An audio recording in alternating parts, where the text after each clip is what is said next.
Hi!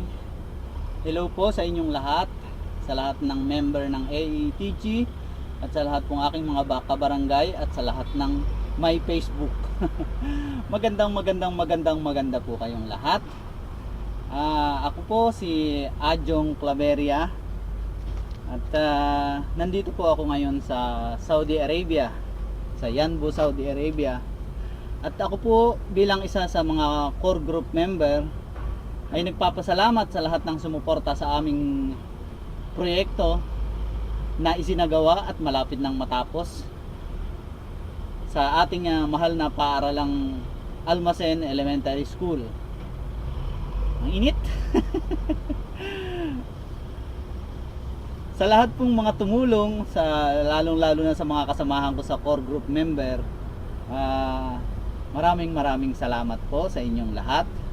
At mulit-muli po sa lahat pong gusto pang tumulong at sa mga may bulol at sa lahat ng may mabubuting kalooban na gusto pang tumulong sa amin dahil ito pong aming ginawang proyekto ay ito'y una pa lang at marami pa po kaming mga susunod na project para sa ating mahal na eskwelahan. Likot. Rookie pa lang sa camera kasi. Steady ko na nga lang. Ayan.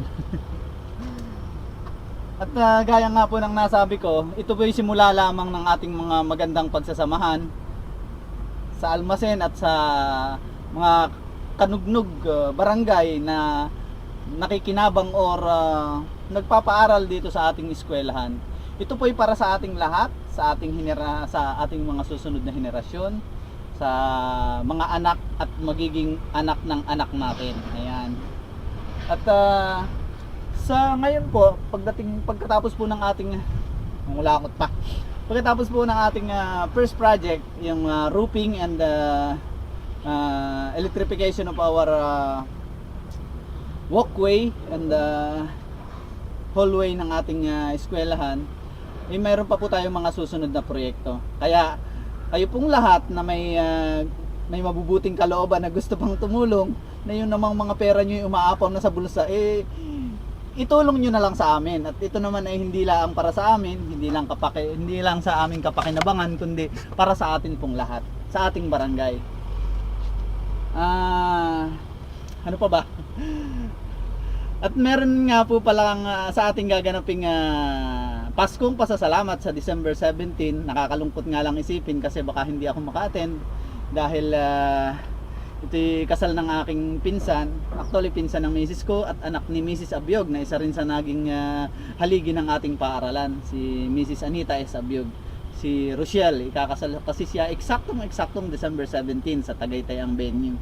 So nakakalungkot mang isipin, mamimili pa rin ako kung saan ako pupunta, sa kasalan o sa ating Paskong pasasalamat. Pero kahit ganun man po ang mangyari, ako po yung umaasa na magiging matagumpay ang ating ceremony. At ito yata sabay na ng inauguration, parang ganun na rin. Kayo pong lahat ay iniimbitahan namin sa Paskong pasasalamat na ito. Okay po ba? Taga ano pa ba? Kami po ay humihingi pa rin ng suporta ninyo, lalo na dito sa ating gaganaping Paskong pasasalamat. Hindi lang po sa ating kasiyahan ito. Ito'y kasiyahan ng lahat, kasiyahan ng mga bata, kasiyahan ng matatanda. At meron po tayong mga gaganaping gift giving at may mga surprises din po tayo. At gaya nga ng nasabi ni Sir Arnel, may mga surprises number tayo.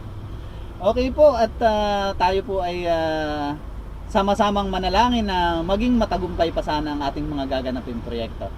At umaasa po ako at umaasa po tayong lahat na tayo ay malusog lagi ang pangangatawan saan man tayong panig ng mundo, saan man panig ng bansa ng Pilipinas. Ganun din.